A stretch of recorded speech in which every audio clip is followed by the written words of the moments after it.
دین مقدس اسلام دینی است که این غالب است. این دین تمام دنیا اگر یک جای شود از بین برده نمیتونه. اگر با کوچکترین گروهی مسلمان ها تمام دنیا اگر جنگ کند والله مغلوب میشود. مسلمان ها غلبه میکنند. این همه میدانند قوت اسلام، قوت مسلمان ها، بزرگی اسلام همه میدانند. بنابراین اونا جنگ کردن، از روز پیدایش جناب رسول الله صلی الله علیه و سلم نقشه کشیدن، لایحه ها بود برای از بین بردن شخصیت جناب رسول الله صلی الله علیه و سلم. جنگ ها کردن، صلح ها کردن، هر راه کردن، بعد به خلاصه رسیدن که این دین مقدس اسلام و این دین مسلمان ها را با شمشیر نیست و نابود کرده نمیشه.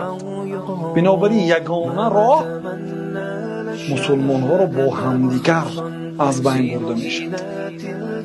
بنابراین اینها یک تفریقه باید اندازیم، شیعه و سنی کنیم، بعد سنی ها را با در نوبت خود به چندین گروه ها تقسیم کنیم، شیعه ها را تقسیم کنیم، خلاصه بین همدیگر جنگ ها را آتش می‌زنیم.